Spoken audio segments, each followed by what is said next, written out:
Hi everyone, welcome back to Rachel and Bella Crafts. Rachel here, I hope you are all well.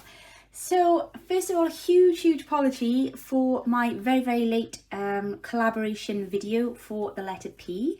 I seem to have started a chain of events this week in which just seemed to kibosh everybody else's video as well. So I'm ever so sorry about the videos this week. There's been some not appear at all, that was mine. And some of the other girls had some technical difficulties, but I do think everybody has caught up now. So I hope you have enjoyed the last 2 weeks. And again, I'm sorry for my absence. It's been a little bit crazy here. I've been away and then I was away with work for 4 days, 5 days up at the show. And now we've just come back and my video didn't work out. So I'm going to try and recreate for you the techniques. I'm going to talk you through what I've done, because I'm not able to show you, and I'll explain why in a moment. But again, just an apology to you all for the crash of the collaboration. Oh my goodness. No, it all will work out fine in the end, I'm sure, and you can all catch up. You don't have to watch them in order. So I hope you're still enjoying it. I hope you've been keeping up to date with all of the amazing tips that the girls have been bringing to you. Because my gosh, every single video has been absolutely brilliant, and it's just great to have so many inspirational ideas. So what am I going to talk to you about today? Well, I'm going to do P for paper, because I really wanted to try something for ages, and I just thought this is a perfect opportunity.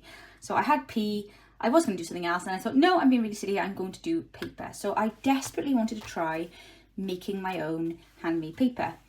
I wasn't entirely sure what I had to do, so I did a load of, YouTube Googling. I will attach the videos that I watched that inspired my technique down in the description box below. There were quite a few of them, so I won't just mention one, I will put them all there so you can go back and watch the kind of talk through techniques so you can see the practical method being applied there. I'm just going to tell you how I did it, because I can't show you, because if I showed you what the weather was doing outside, you'd think, ew. Obviously I had to take the opportunity to make the paper when we had beautiful weather here 2 weeks ago, or the week before last. And it was just perfect. The conditions were just right for me to be able to create the paper and then dry it outside in the fresh air. So these are some of the, get my words out in a minute. These are some of the attempts that I made at, making my own handmade paper. It started out quite thick. I've used different compositions. This one here actually is made from recycled cardboard. So it is quite thick, but there's absolutely nothing wrong with that, and there's no reason why I can't use that as a page in a journal. In fact, it'll probably be quite a nice sturdy page in a journal. But yeah, that was just cereal boxes broken down using the technique I'm going to explain to you in a moment. Then I've got some thinner pieces here. I've got some pieces here which I threw some leaves and petals in, just playing about with that. Got some larger pieces here. All of this is still in its raw form because I haven't yet cut them down. They've just been lying flat under a book while I was away. So yeah, I've just tried out lots of different techniques, basically made lots and lots of errors. Some worked out, some didn't, but I thought I'd show you that, warts and all. So first and foremostly, how did I do this? Right, well, you're going to need one of these. This is my blender. This, or rather, it goes on top of my blender, but this is literally just like a liquidizer. So there's normally a sharp thing that goes around in there. And basically, I didn't pre-soak any of my papers. I know some videos that you'll see will say they soak their papers overnight. I didn't do that. I didn't have time to do that when we got up here, and it was just nice weather. It was like, today or never. So I literally just grabbed all of my scrappy bits and things that were of no use really, and wouldn't be helpful in a journal. I had a lot of old papers from work, some very old diaries that they hadn't sold, so I used those, tore them up. Tore them into strips, and then just shoved it all in here, and then topped that up with water. So the whole thing was covered with, and I actually use warm water because I find warm water does help break down the fibres in the paper easier. I don't know, that's just my opinion, it could be wrong. So warm water went in with that. What I also did do as well, because I watched quite a few videos and I wanted to find out about how you could colour the paper. And one of the videos I watched, the lady said obviously not to go put in like food colouring or anything in there, or just any kind of colouring, because obviously if it was like very raw, and you're going to get everything else that you use covered in this colouring, aren't you? So what I actually did was I tore up a sticky note. I'm looking around my desk now and I can't find the darn thing, so I don't know where they are, but anyway, it was very bright pink paper, a little square pad like that. I tore up 2 of those and I chucked it in there with my paper shredding. Blended it all up, and I think it went on for about a minute, and it came out as a really like a paper mache kind of consistency, but slightly thinner as well. So that was fine. I tipped it then into a big mixing bowl, and I have a big mixing bowl of paper mache. Now, there again is lots of advice on the internet about if you're going to use it immediately or if you're making it to store it. If you're making it to store it, they recommend that you drain off any excess water. I was using mine immediately, so I then took my big bowl of mulch out to the garden, which is the best place to do this. Just want to add that there. Out in the garden, I had already prepared, so let me get rid of this a moment, because, well, it's just taking up space. I had a large, quite shallow, like toy box thing. I know some people use like tin baths. You can use anything that's quite a large container with more water in, because obviously you need quite a good amount of water in your bowl. And this is really hard for you to perhaps visualize at the moment, but bear with me. So yeah, I used a large tub, and it basically needs to be bigger than your frame. So I was going to attempt to make some of these frames, but I'm not very good at woodwork, and I didn't have anything to use as the netting. So they weren't that expensive on Amazon, so I thought, what the heck, I'll just order them. But now that they've come, I can see that actually the stuff, do you know what it really looks like? You know tights you wear, ladies' tights, stockings, tights? It's like that. It's really, really thin. It's more clothy than wiry, and it's basically just to allow you to drain out the water. So you need whatever size your frame is. I'm going to use the A4 in a minute just for an example. So whatever size your frame is, you need to be able to put that into a tub of water, like a bath kind of situation. So, and the water needs to be higher, so that then you can put in your scoops of your mulch, mix it around, and then lift it up. And well, basically I didn't do that. That's the one thing I didn't do. I didn't shake it. I put it in, fed it into the water. I'd mixed all of the stuff in, so it's like really thin. The first couple I did, they're too thick. They're far too thick for what I wanted. So I was obviously putting too much mulch in, paper mulch, compared to how much water was in there. So you don't want too much in there. Perhaps 3 handfuls per 5 sheets even, maybe. The other thing I found easier as well is there are 2 sides to this. One side has got quite a deep rivet in it, and the other side's got quite a shallow rivet in it. The ones that I did on the deep rivet made my paper too thick. So the second time I did it, I turned it over and I used the shallow side. And then, as you can see, there's not much of a kind of depth there, and they were just right. So you place you mix it all up, so it's all swished about, and then you mix your put your frame in, and then you make sure that there's like plenty swimming a crepe bed over it, and then you lift it, and as you lift it, the water starts to drain out, and you will see your paper shape start to form.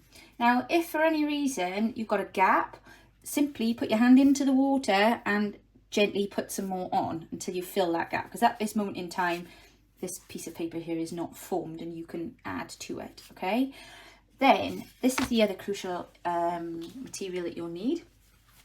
Literally get yourself a stack of these cloths. Now all I did was tear up, I don't even know what this was, I think it's an old curtain, and the other one's an old sheet, and I just had heaps and heaps and heaps of these, because this is what you're going to use to lay your paper out to dry. In fact, with these I was even able to peg mine on the line. So what you basically then do is you get your sheet. So let me just show you, let's do an example one. Let's move these out of the way. So you've let your frame drip dry now over the bath, tub, toy box, whatever you're using, and then don't do this with it. You're not sifting for gold. You just literally want it to drain. If you start wiggling it around, the chances are then you're going to get movement and you'll have like bigger bits and gaps and stuff. So just try and keep it nice and still and let it drain. Then take your frame over to the paper. That isn't going anywhere, trust me. And then simply gently turn it over. So then that is now pressed down. It'll be lots of water. This is why I recommend you do it outside. Then what I did is I went and bought a very large sponge. I think it was a car washing sponge, and simply pressed then on the sponge. So imagine this is my sponge. Simply pressed on the sponge then to absorb the water from the other side. And every time I did it, I ran it out back into the tub. So you press, and then you press again, and then you press again. And then what you did then was with the sponge, you take it around all of the edges, because you're basically laying out the paper shape. And like, you just continue to press until you feel like you've removed as much of the water as possible. So you don't want that swimming water, you want it nice and dry. So keep wringing it out and keep pressing then with that nice big sponge. Trust me, the bigger the sponge you use, the better the outcome. And it removes more water as well. So that's that bit done. Then what I did, because obviously I've pressed that now right down into my sheet, haven't I? So then what I did was I pinched the corners of my sheet at the top, prized off my frame, and then it kind of peeled away, and then left in place was my paper shape. So that's the basics of how it works. Now I am so sorry that I can't show you a practical method of it actually being made, but like I say, it's foul out. If I started making the batches now, I wouldn't have any way to dry it really. I mean, I'm sure you could lay it out on the floor overnight, but I think you get the idea. I will, like I say, tag in the videos that I've used to get the method below. So if you're not really understanding what I'm saying, which would be nothing new really, because I do tend to talk in another language, you can at least check that out and see how they practically did it. But yeah, that's your basics. So you need to get yourself a frame with this really thin netty stuff. You need a stack of these torn sheets that need to be slightly bigger than your frame. And you need a blender to put your paper in. You need a large box to make your, your mixture in. And I would have a bowl to just put all of your stuff in. And other than that, and a big sponge. Other than that, you don't need anything else. So once I had gone through that process many times, I laid them all out on my grass because it was really hot that week. And they actually were drying quite nicely. So what I did, like I say, I've tried a few different techniques. This one here has got that nice pink paper in it and a couple of dried plant leaves. These were okay too. I have ironed these ones, so they've come out nice and flat now. The one thing I will say is using the highlighting paper sheet in the sun, it did bleach the colour out of the one side. So the side, this must have been the side that was down on the towel up. So that's kind of kept its pinky hue, but the other side hasn't. And then these here now, these are ready to have the iron popped over them. But these weren't too bad either. And I haven't even trimmed these yet. And yet I think they've come out quite well. So I was really pleased with those actually. And that one there. It's a little thick, but they're all right. They're not unusable. So then I did some, as I was saying, I did some with actually cardboard. I just wanted to try it. Now, obviously, the mixture is very thick with cardboard. I mean, the first one I did was just humongous. And it comes out feeling like more cardboard. But at least it's blank cardboard. So I suppose I could do something with that now rather than it being a cereal box.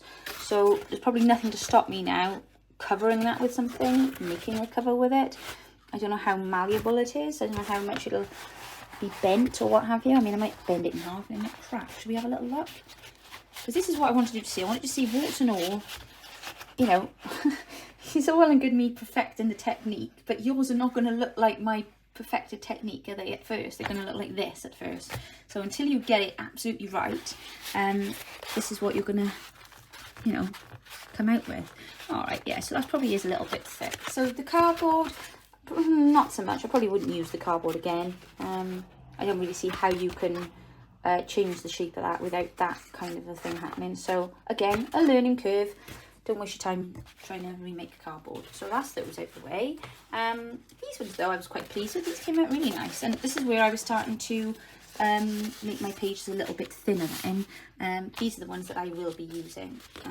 Again, that one's quite nice, but you can see with that one, I've obviously, I think I shook it a little bit, and I've got like quite thin bits here as opposed to like quite a thick bit there. Again, this is the importance of you going around your frame and making sure that all of that paper mould comes out properly. Again, that's a really nice one there. I haven't cut these yet, so these are just as they've been made. Again, that's another nice one. That was with a slightly smaller frame. And I believe these are more cardboardy ones here. Then I must have mixed some of the cardboard in with the paper, yeah, because they were all super thick there. But again, that was where I just tried to do it with, I threw some flower petals in. Yeah, they weren't great. I think there's a distinct technique to that I just need to practice. And this was quite an interesting one. Again, I threw that in, but there was a bit too much cardboard composition still left in that one. This one here is just paper. It's a big sheet of paper. And then these then are some of the ones that I did the second time around. So that one there is lovely. That's with a smaller A5 frame, that one. And it's just got a really nice speckled feel to it as well. So I was really pleased with those. What else have we got here? That's one of the earlier ones that I did. Again, like I say, I haven't cut these down yet. I'm sure once all the edges are cut nice and neat and I can get some little strips out of them. It's just trying to work out, you know, how to get the best out of your sheets. That's a really nice one there. That will probably make just a perfectly nice page in a journal. The other interesting thing as well to watch out for is that when you're putting your paper onto your torn sheets, sometimes you'll end up then with fibres of the sheets in the paper. And that's okay too, because it'll just reinforce your paper. That one was a little bit too thin, I think. Didn't they used to use horsehair years ago?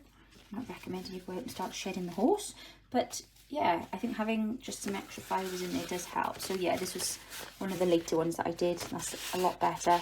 I haven't ironed them or anything yet, but they do suggest for you to, if you want to try to iron them, it makes them nice and flat. So yeah, I've got a good stack there now to be going on with. So that was my handmade paper attempt.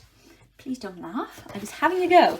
So yeah, who knows when I will get round to be able to have another chance to do that, because obviously we don't get weather like that very often here in Wales, as you all know, I'm sure.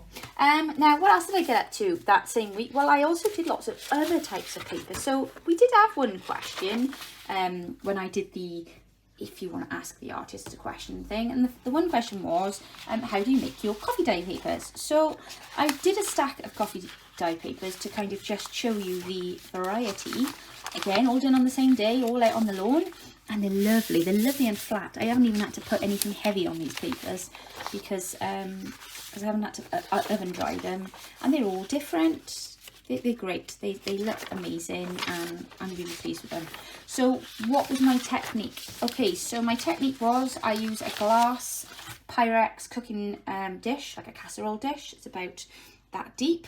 I fill it with, well, I boil the kettle. I have a 2-pint jug.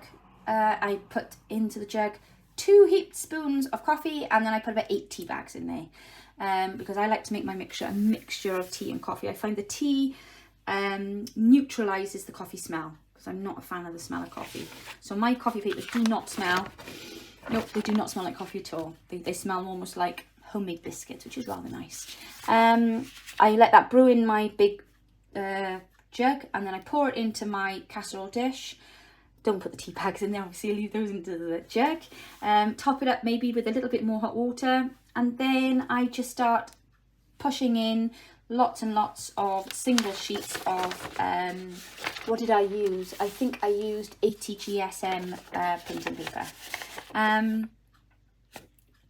My technique for myself is to put each piece in individually, make sure it's fully submerged before I place the next one on top. I can then do a batch of about, what have I got there? I've used probably about a batch of about 40 at a time in one sitting into the casserole dish. So I lay them one on top of the other, one on top of the other, one on top of the other. I do all of the touching bit with a wooden spoon because obviously my water's hot. I just find it helps the paper absorb it more. I don't know. I leave that then for about 10 minutes. I go away, leave it soak in the pot for about 10 minutes. Then when I come back, I put my jug into the sink, I tip the casserole dish up and drain off all of the excess tea and coffee fluid into the glass jug in the sink, just because it's tidy that way and doesn't go everywhere. And then I took my empty casserole dish with just the paper in outside, tipped it out, and then separated the pieces then very carefully because you really don't want to tear any of your edges. And I laid them out individually then to dry. Some of them I laid out like, 5 or 6 pieces at a time. And then as they started to dry, I went out and then separated them further. because obviously they need to be individual to dry really, really well. There were 1 or 2 that hadn't dried through thoroughly at the time, so I brought them in and just laid them all out on the floor overnight, and they were perfect the next day. So that was the coffee dye papers, coffee/tea dye papers. And then I had another go with some, I want to call them blueberries, but they weren't blueberries. I think they were actually, oh my goodness, what were they? They were blackberries. They were blackberries. Now, blackberry juice, when you squeeze the blackberry juice, it comes out like a burgundy colour, which is more like this, but actually it makes the paper go blue. So I did a huge batch of these as well, and again, used exactly the same technique as I did with the coffee dye. So I heated up my blackberries, put lots of, put a pile of water in with them. I boiled them on the stove, so all the juice came out, strained them off then in a sieve. And then I put the fluid into the casserole dish, and I fed these in one at a time, and I'm really pleased with how they come out, because they're just such a lovely, lovely blue colour. And look at this one here, how cool is that? That must be where it was drying on the grass, look. But they feel great. We haven't had hardly any tears. No, they do, they look great. So yeah, that was the technique for that. Now, the other types of paper dyeing that I have done this year, using the same technique, I did it with beetroot. I bought some beetroot, put it in a pan, boiled it up, all the juice came out, and I had lovely pink papers. There are lots of other different things that you can do and you can experiment with. But I just think getting the paper right in your journal is just everything. It's if the paper is right, then the journal feels great.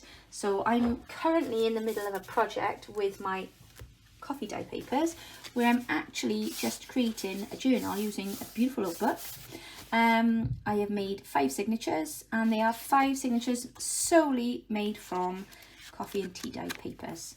So I was actually doing that in the car driving up to North Wales last week with my tray on my lap, flattening all those papers in half. But don't they look fantastic? And I've got to cut them all down now. That's the last thing, because obviously I didn't have my paper cutter with me in the car, and then I will bind them all across the end. But I just think that's going to look amazing when it's done. And I've not done a journal yet with just coffee dye paper in, so that's going to be a real interesting one for me. I mean, you talk about other different types of papers that we use. What papers do we use in our journals? Here's an example of a quick signature that I've got here to hand. We've got our botanical papers, we've got old book pages, old ledger pages, newer book pages, more botanical or animal types of book pages, plain paper. People worry about putting plain paper in. Don't worry about it. It's always nice to have a bit of paper to write on when you're creating your signature. A beautiful digi. So it was nice to have a nice collage page in there. And again, more book pages, botanical. You can't go wrong with these kinds of images. And there's a lovely splattered coffee tea dye one there. Music paper. It's another good paper to use. Again, more book pages. Doesn't matter what they are. Doesn't matter which way the print goes. It's just having something of interest on the page. Lined paper, old textbook paper, perfect. Again, doesn't matter which way the lines go. Anything goes. But I just think if you can get a stock of your basic papers done, so that you've got those there, you're good to go then. Because like I say, it's easy to find these pages. It's easy to find, your digitals to add in. But when you want those extra bits of composition, especially if you want to make a journaling journal, then these papers are, I feel personally, they are crucial to that. So that's it. I'm not going to go into any more depth than that. I promised a short video today. I am so sorry it didn't include my practical method of making paper. It was very messy anyway, but even so, if I should do it again, I will film a full, warts and all. But yeah, so just a few things for you to think of there. Keep the sheets nice and thin, otherwise they're going to be quite bulky and more cardboardy like. I'm going to go and try and trim these down now and see what nice shapes I can get out of them. But yeah, so if you do have any questions, please feel free to ask. Please don't forget there is a giveaway going on with this collaboration. We will get the poster up now this week of all the prizes. we'll be drawing that hopefully at the end of this week. My goodness, I can't believe we're going into the last week. It has gone so quickly. I don't know what happened with July. It just came and it flew, and it's almost over. So yeah, it's just been manically busy. And again, I'm so sorry I haven't been around much over the last 10 days. It's been quite chaotic, but we've had a great week. We went up with the charity I work with. We went up to the Royal Welsh Show this week and had a stand there. And that was really interesting. Great learning curve, but you know, it's all good experience, isn't it? And we managed to be able to talk to lots of other people that we wouldn't normally have, you know, come into contact with from all over Wales. So that was brilliant. So I'm going to leave you with that. Make sure you tag me in pictures of your having a go at making your own paper. And again, with your coffee and your colour dye papers. So if you've got nice weather where you are, get out and make yourself some paper, guys. Thank you so much. Make sure you check out the playlist below and the link tree with all of the other artists' links. And have a great day. See you very soon. Bye now.